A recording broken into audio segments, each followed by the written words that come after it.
All right, good afternoon, everyone. Just a few things at the top, and then I will be happy to take your questions. So first, the department continues to stay fully engaged with FEMA, as well as other federal, state, and local agencies to support the whole-of-government recovery efforts related to Hurricane Helene, and have begun preparations to respond to Hurricane Milton, providing capabilities that best support those needs as identified by the governors in each of the affected states. As previously mentioned, in North Carolina, we've deployed over 1,500 active duty soldiers helping with emergency route clearance, rotary wing search and rescue, and the delivery of food, water, and other needed resources to residents in the hardest affected areas in western North Carolina. On top of that, you have the U.S. Corps of Engineers, who have nearly 500 personnel manning 12 emergency operations centers throughout the areas impacted by Hurricane Helene, to include 3 of those in North Carolina. We know the foundation of our uniformed response comes from our National Guard, who now have roughly 5,000 Guard members from 19 different states doing just phenomenal work across the board, serving these impacted communities. And in Florida, more than 5,000 members of the Florida National Guard have been mobilized to prepare for recovery efforts from the imminent arrival of Hurricane Milton. Additionally, U.S. Army North is preparing high-water vehicles, helicopters for search and rescue operations, forces logistics support to FEMA search and rescue teams, medium-lift helicopters for moving personnel and equipment, and command and control and sustainment for DoD forces, and has moved personnel and equipment from their contingency command post to Fort Moore, Georgia, as they stand ready to respond to support requests from FEMA and state leadership. Shifting gears, this morning Secretary Austin spoke by phone with Japan's Minister of Defense, Nakatani. Secretary Austin congratulated Minister Nakatani on his recent appointment at a time when the United States and Japan continue to make historic progress on alliance priorities. The two officials reaffirmed their commitment to modernize alliance command and control and expand bilateral presence in Japan's Southwest Islands. They also reiterated the importance of deepening defense cooperation with regional partners to advance a shared vision of a free and open Indo-Pacific region. Secretary Austin also spoke by phone today to new NATO Secretary General Mark Rutte. The Secretary congratulated him on his recent appointment as the alliance's new Secretary General, and the leaders reaffirmed their commitment to advancing NATO's priorities. Readouts of both calls will be available on defense.gov later today. On Secretary Austin's bilat with Minister Gallant, we were just informed that Minister Gallant will be postponing his trip to Washington, D.C. Secretary Austin looks forward to seeing him soon. And finally, as many of you are aware, due to Hurricane Milton, President Biden is no longer traveling to Ramstein to participate in the Ukraine Defense Contact Group. We are still working through what that means for the Secretary's schedule, but when we have an update, we'll be happy to share. With that, I'd be happy to take your questions. I don't see AP. AP is on the phone. Lita Baldor, Associated Press. Hi, thanks, Sabrina. On the postponing of the Gallant visit, do you have any sense whether this has an impact on what Israel may or may not do regarding strikes on Iran at all? And did the Secretary speak with him, or is there a call on that planned? Thanks, Lita, for the question. So in terms of impact on Israel's response, again, I'm not going to speak for the Israelis and their operations.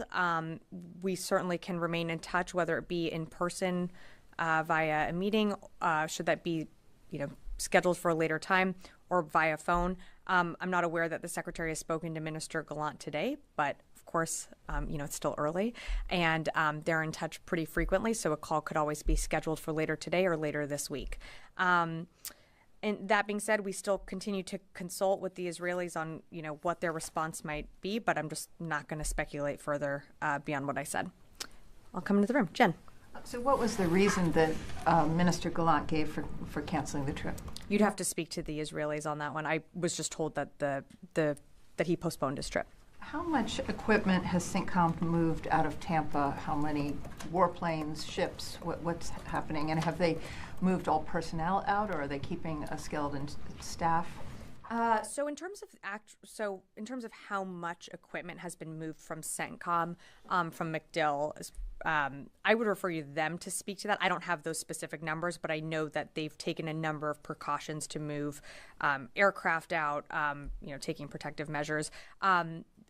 There is an evacuation order in place. I believe there will be, only essential personnel needed at the base during this time. But for the most part, I think most folks are, following those orders and leaving the affected area. But can the ops center stay open and function if there's a massive hurricane? Is it protected? And what impact will it have on U.S. operations in the Middle East in the coming days? So in terms of operations in the Middle East, I do not anticipate any impacts to forces and, our operations in the Middle East. They're going to continue to be able to conduct those missions. In terms of how the Ops Center will be able to operate, I'd really refer you to CENTCOM to speak to that. I just don't have that level of detail from here. Oren, did I see you? Yeah, two questions. You say you don't have a readout of a call today between Secretary Austin and Minister Gallant. Do we expect the pace of calls to continue as it has? And is there something the Secretary wanted to convey to Gallant in person that cannot be conveyed in a phone call? Meaning, is there, in other words, will the in-person meeting simply turn into a phone call now that it's delayed? And do you have any sense of how long it's being delayed? I don't have a sense of how long Minister Gallant's visit has been postponed. I refer you to the Israeli Ministry of Defense to speak to that. No, there's nothing that can't be discussed over the phone that can be discussed in person. Certainly in-person visits allow for just, deepening the relationship, being in person. The question that Lita had asked me was, has the Secretary spoken to Minister Gallant today? And I just am not aware of any call that has taken place. That being said, there always could be one that lands on the books for later today, later this week, next week. I think that they remain in regular touch. Let's leave it at that. Yes, Charlie. I'm curious to know who initiated Gallant's visit here to begin with. Was he beckoned by the Secretary of Defense, or was it maybe his idea that maybe they needed to have a face-to-face? I don't think the Secretary of Defense beckons anyone. This was a visit that was scheduled by Minister Gallant, and of course the Secretary would always love to host him at the Pentagon, and that's what we were going to do tomorrow. The visit's been postponed, and we'll work with Minister Gallant's office. Should his trip be rescheduled to a later date, I'm sure the Secretary would be happy to host him again at the Pentagon. But it was Minister Gallant's idea to come visit. Minister Gallant was traveling to the U.S., and the Secretary welcomed him to the Pentagon to host him here for a bilateral meeting. Joe. Thank you, Sabrina. I guess you are aware of some reports are saying that Prime Minister Netanyahu asked Minister Gallant not to go to Washington. I guess you are aware of that, and if you have anything to say in regards to those reports. Thanks for the question. I am aware of those reports, and I think I'm going to stay out of Israeli politics. I mean, would you rule out such a thing between U.S.-Israel relations? I don't have any comment on the reporting that's coming out of the region. What I can tell you is that the Secretary has a great relationship with Minister Gallant. I think they've now spoken probably over 80 times, ballpark. They remain in constant communication, whether it be an in-person meeting here or, meetings, phone calls that need to be done remote. That relationship still maintains and can be done, at any time, any place in the world, including when the Secretary is back on, has been on travel and taken calls, over the Mid-Atlantic. Okay, my last question is, we all know that Secretary Austin was planning to go to Israel, and then he canceled it. And then now Minister Gallant was planning to come to the Pentagon tomorrow, and then it got postponed. Can we say, is it fair to say that there are kind of tension between both Secretary Austin and Minister Gallant? No, to the contrary. I would push back on that. I don't think there's tension. I don't think, you can have frank, you can have direct conversations with your friends. You're not always going to agree on everything, but that doesn't mean that there's tensions. I certainly wouldn't read into anything there. I'm gonna. Okay. So they're Another not on question. the same page. Can we say that? I could you expand on what you mean by they're not on the same page? I mean, in regards to, let's say, in regards to how Israel is going to strike back on Iran. What I will tell you, Joe, is that we are talking to them about their response. I wouldn't read too much into that, other than that's all I'm going to be able to say at this moment. Fadi. So thank you, Sabrina. You said you were going to stay out of Israeli politics. Yeah. Are Israeli politics getting in the way of your consultation with the Israelis on the potential response to Iran? And I'm asking this question because any response by Israel, whether in Lebanon or Iran, as you said, or Pentagon officials, will have an impact on U.S. forces and U.S. interests in the region. Mm-hmm. So in terms of the question on the Minister Gallant's visit, I've seen the reporting coming out of the region. I just don't have anything to add to that, and I don't have anything to add additional comments on. In terms of a response from Israel to Iran, it's something that we're, continuing to hear from them, understanding that, they are also thinking through how they're going to respond, but I'm just not going to speculate on what a response might look like. Okay, and a follow-up. At this moment, with the tensions, what's happening in Lebanon, what's happening in Gaza in terms of the renewed Israeli offensive, northern part of the Strip, tension between Iran and Israel. Does the Secretary think it is helpful for the Israelis to postpone Gallant's visit? What does that have to do with tensions? Is it helpful to postpone Gallant's visit to the Pentagon? Was he going to? He was going to discuss all of these topics, and my question is, do you think that will have an impact on the depth of discussions? No, it's not going to have an impact. We have a phone. We've spoken, the Secretary has spoken to Minister Gallant, I think, probably more than 80 times. Don't, quote me on that. Although I'm saying it from a podium, so I guess you can. But, approximately over 80 times he's spoken to Minister Gallant. They have a good relationship with each other, Fadi. They can pick up the phone at any time, at any hour of the night, and speak very candidly to each other, whether that's a meeting that's done in person or a meeting that's done over the phone. It's a conversation. And no matter what, that's something that I think both sides can appreciate. So I don't think that Minister Gallant postponing his trip, I wouldn't read too much into that, other than that it's postponed, is what we've been told. And the Secretary will welcome him to the Pentagon when he's in the United States. If I may ask a question about Gaza, finally. Sure.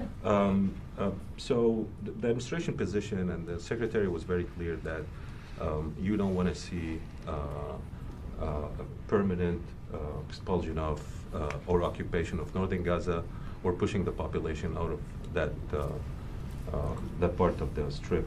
However, based on the available information and what local authorities are saying, they're asking 3 hospitals to evacuate: Kamal Adwan, Landonisi, and Al Auda. These hospitals have been supporting the population in the northern part of Gaza. What is your understanding of what's happening in terms of Israeli operation there? So, Fadi, I can't confirm. I appreciate that you're telling me that.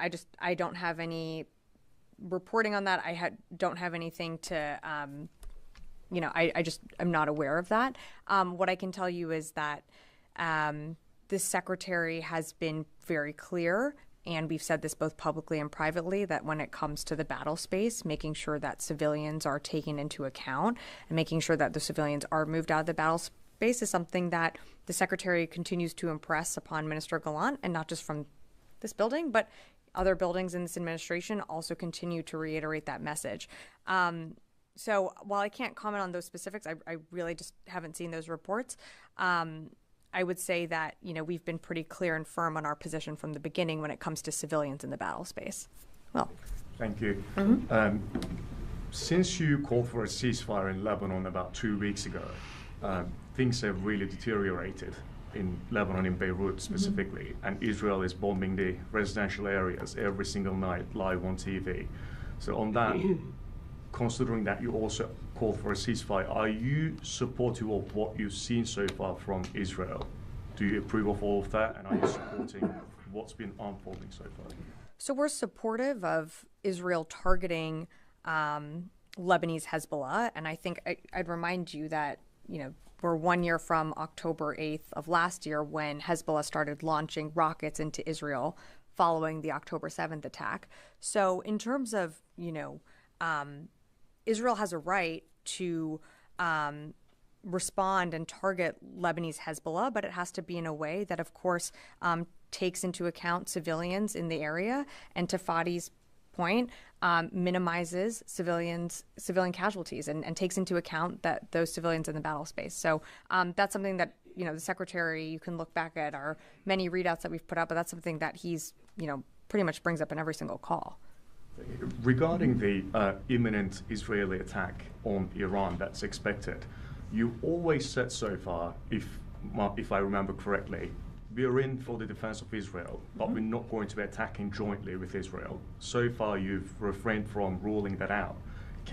Are you in a position to say we're not going to be joining an Israeli military operation against Iran for this retaliation?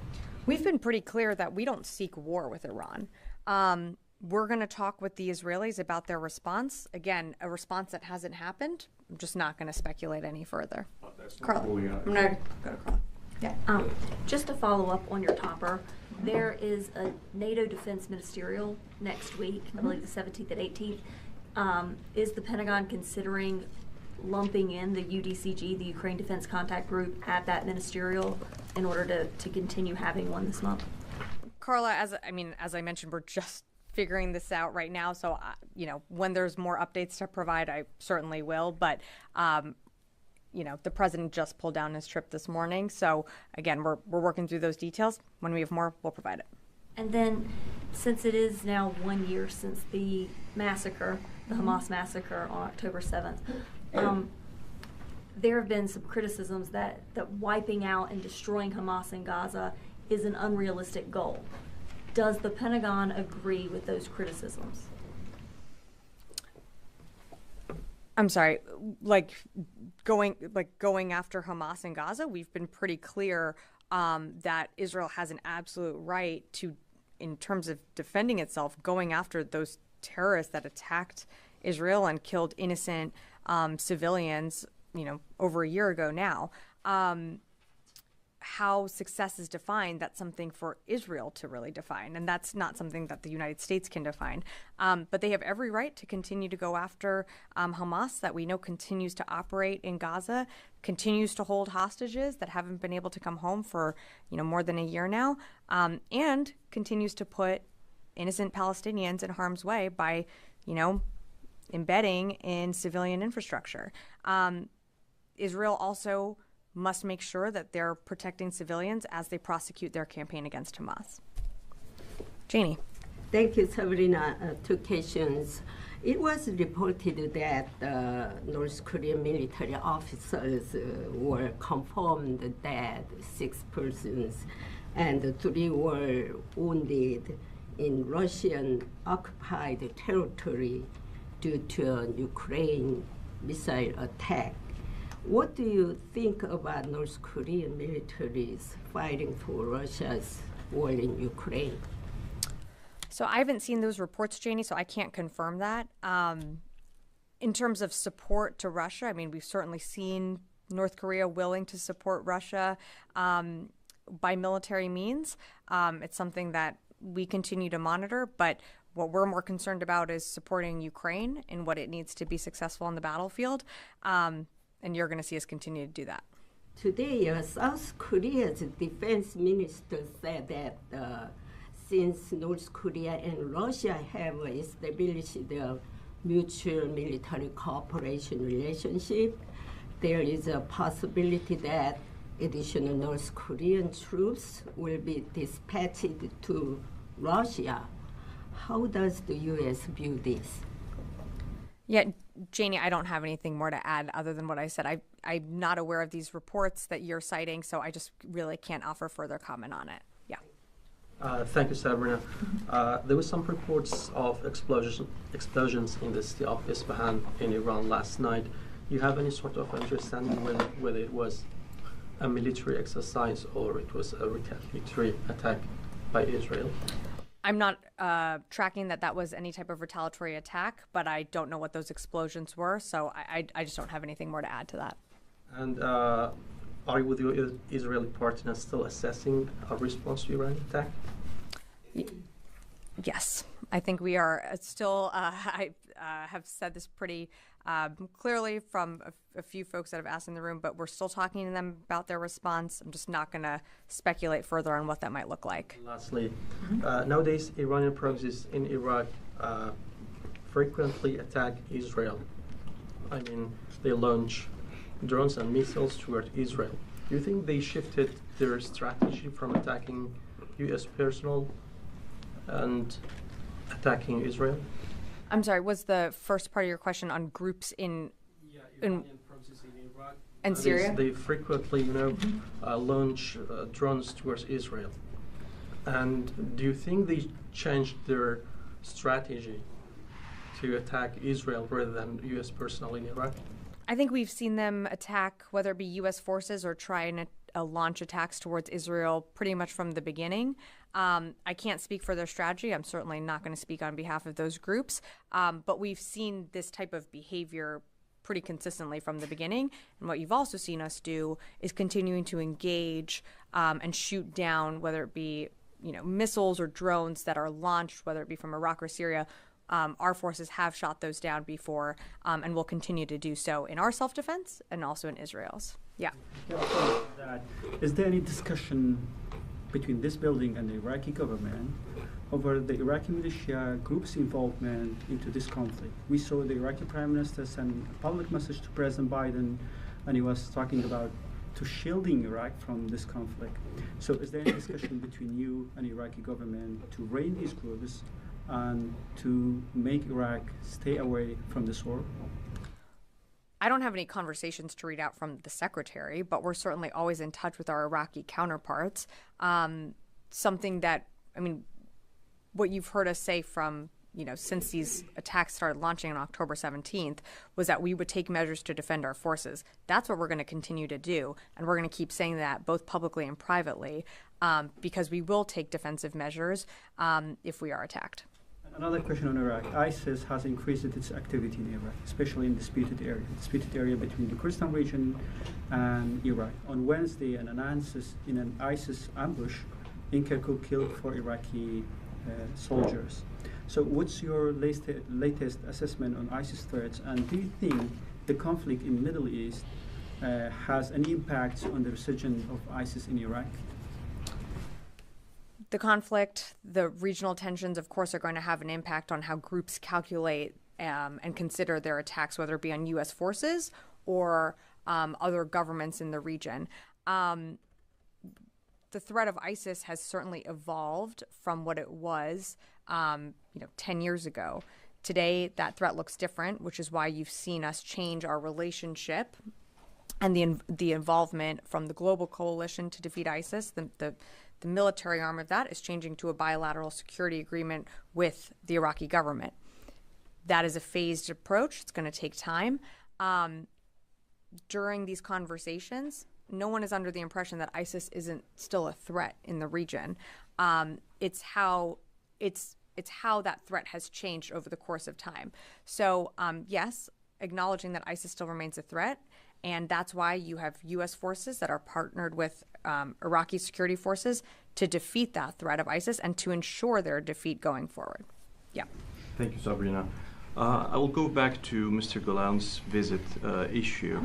Despite that, you mentioned that you have good communication with them, and 2 ministers, they call each other very often. The secretary declared that he caught off guard when they killed Hassan Nasrallah. So, given the sensitivity of these times that Israel could attack Iran and other issues on the table, are you confident that you won't be caught off guard again under these circumstances?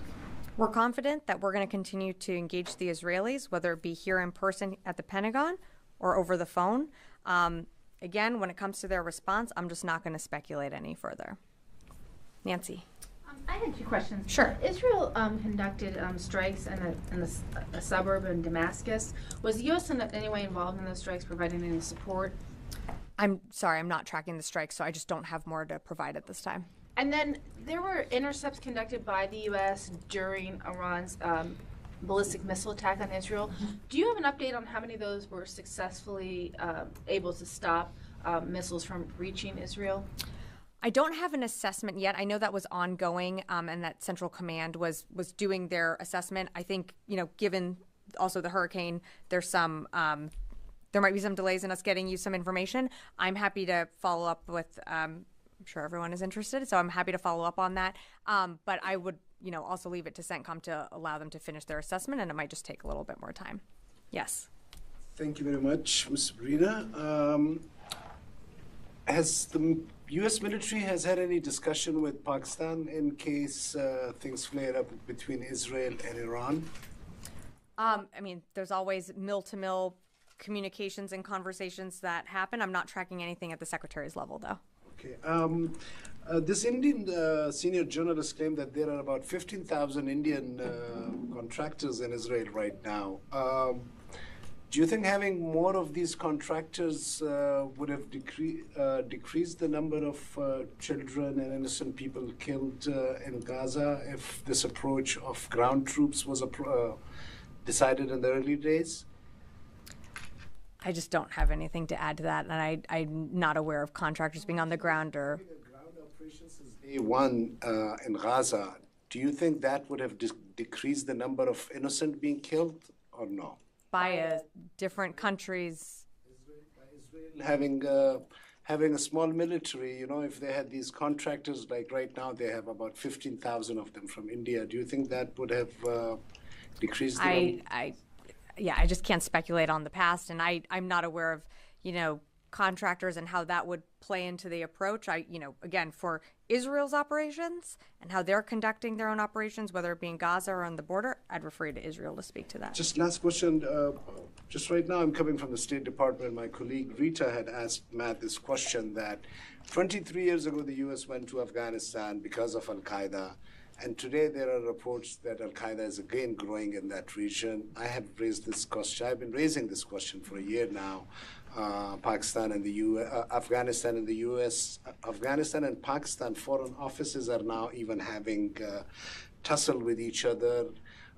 In the midst of all this, is the Pentagon taking this at all serious that Al-Qaeda is growing to a strength where over the horizons operations might not be enough to tackle this challenge? We certainly take it seriously. We remain incredible capability in the region, which, as you mentioned, include over-the-horizon capabilities. Don't have more to add. Jared, did you have something? Yes, I want to clarify something at the top. You mentioned the DoD was just informed of the defense minister's postponed visit. Did the I'm not going to give you an exact time. No, but did the Israeli Defense Ministry contact DoD officials and confirm that, or did you guys learn that from press reports?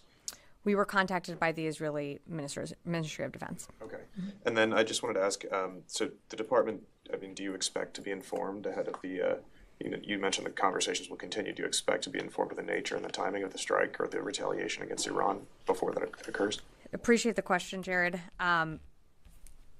Again, we're in constant communication with the Israeli government at different levels, including the Secretary to Minister Gallant.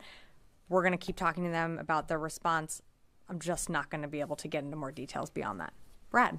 Yeah, thanks. Just one question. So now that Israel is operating inside of Lebanon and Israel and Iran are basically trading strikes, are we in that wider war that you've been trying to prevent, or do you still assess that it's contained? We still assess it as contained. What we are seeing is limited operations on that northern border to clear that Hezbollah infrastructure to allow Israeli citizens to get back into that northern area. This has not spread out into a wider regional conflict. I understand the implication of your question, but it still has been contained to Gaza. They still have a right to conduct operations against Hezbollah, which a year from today, looking back, Hezbollah started launching rockets towards Israel. So yes, our assessment is that this conflict still remains contained, and we are doing everything from our perspective to ensure that it does remain contained and that the message of deterrence is still sent far and wide. And that's why you've seen us rotate out different carriers through the region. We still have the ARG-MU in the Eastern Mediterranean. We have flown in different capabilities. We have a lot of power in the region, and we will use that if needed to protect U.S. forces. And should we see another attack from Iran, we will also come to the defense of Israel. Previously, you were saying if it moved into Lebanon, it would be a wider war. You were trying to prevent that. So how is that not? We still do not assess that this is a wider war, though. What they are doing is clearing and creating I'm trying to think of the right words, but a zone in which they can safely get their citizens back who have been displaced from the attacks that Hezbollah started launching on October 8th. Again, that was the next day following a brutal terrorist attack that killed, many innocent people, and following that day that also, we still have hostages in Gaza. So they have every right to go after, a terrorist organization that is on their border that started launching attacks on October 8th. And I might remind you that these same terrorists that, started those attacks on October 8th, some of them are responsible also for the death of Americans. So I think it's time to just put things in perspective here. The war is still, as we assess, it's still contained. Did I see a question over here? Yeah. Yes, thank you very much. You may have seen published reports that Israel has now several dozen military vehicles and an unknown number of troops adjacent to or surrounding the UNIFIL, United Nations peacekeeping force in southern Lebanon. What is the Pentagon's view of this apparently intimidating behavior by the Israelis, and has the Pentagon warned the Israelis to keep their to not attack that base with its approximately 300 Irish soldiers? I haven't seen those reports, so I'm sorry. You're reading it to me as I'm up here. I'm not aware of this. What I can tell you is what I know, in that they are conducting operations along that northern border that has infrastructure that Hezbollah uses. I'm going to let you reach out to the Israeli government to speak on behalf of their own operations. I can just give you a very top-level assessment of what they have told us. Yes, in the back. Are you tracking any reports by Hezbollah that credible threats that they would attack deeper into Israel? And if so, is there any reaction or thinking about that? So I'm not going to speak to intelligence assessments, but we have seen them launch, attacks previously from within Lebanon that, could be assessed to reach deeper into Israel that have been, intercepted by Israeli air defenses. But I just don't have a wider assessment for you. Did I see one more here? Yes, I wanted to follow on from Jen's question. So sure. The Command Center for America's, might be argued, most dynamic region, CENTCOM, MacDill, it's been shut down, disrupted, at least moved 6,000 personnel or more. Is there a sort of dedicated fallback facility for those instances? I know it was shut down for Helene as well, or Helene. And then secondly, can MacDill itself, does it have the defenses to withstand a storm of this magnitude? I think those are great questions, Charlie, and I don't want to give you the wrong information. I honestly just don't have that here. I would refer you to MacDill to speak to that. What I can tell you is we're never going to allow our operations around the world to be disrupted. So there will be a continuity. Command and control will still be, operational. The missions will still continue wherever they are around the world that, CENTCOM has, purview over. But for more specifics on the center that Jen, asked about, I would just refer you to CENTCOM or to speak to that, as I just don't have those operational details in front of me. But what I can tell you is I know that some people are evacuating, obviously, because of the storm. Want to make sure our personnel are taken care of. But for more on the facility itself, I'd refer you to MacDill to speak to that. General Carrillo back at CENTCOM? I believe so. Yeah. Okay, I got one and then two, and then we'll wrap up. Yeah. In advance of Hurricane Milton, how many active duty forces or equipment is on standby, ready to deploy if needed, called upon? Sure. So already we have 5,000 National Guard that are already mobilized. In terms of Hurricane Milton, there's already been preparatory action that's been taken that I sort of read out at the top, but we have pre-positioned helicopters for search and rescue operations. We have high water vehicles for search and rescue and commodities distribution. There are personnel to help with logistics support and additional search and rescue operations. So we're doing things that, or the National Guard, I should say, is doing things to be in place and to be ready to support, almost immediately. And for more, I'd, refer you to Florida to speak to that. Fadi, last one? Uh-huh. In terms of putting things in perspective, the UN and Lebanese authorities just, saying 1,500 Lebanese civilians have been killed only in the last 2 weeks since this Israeli operation started.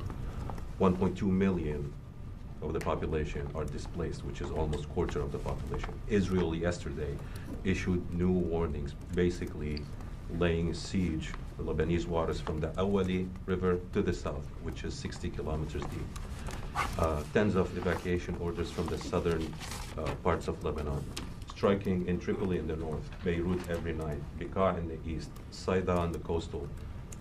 Does this sound like a limited operation and its impact? And we heard a lot from you here on the podium that the Israeli operation in Gaza, in Rafah, was limited. And now we know almost 40% of that city was destroyed. How is that operation, from your perspective, and Lebanon is limited, if the impact is so devastating on the country?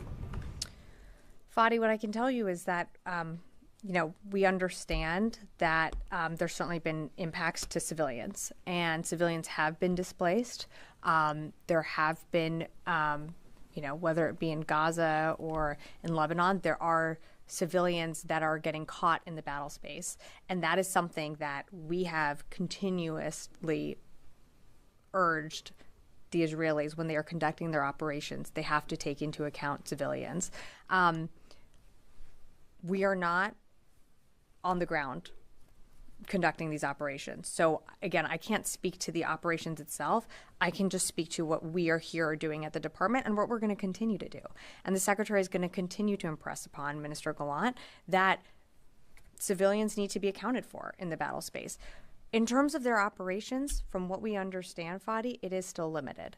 We're going to have a conversation at some point with Minister Gallant more about what these operations look like, but our understanding is that they are limited and constricted to that border, northern border area, and we're going to keep. These are very direct conversations between two people, and we're going to continue to have them. Okay, thanks everyone.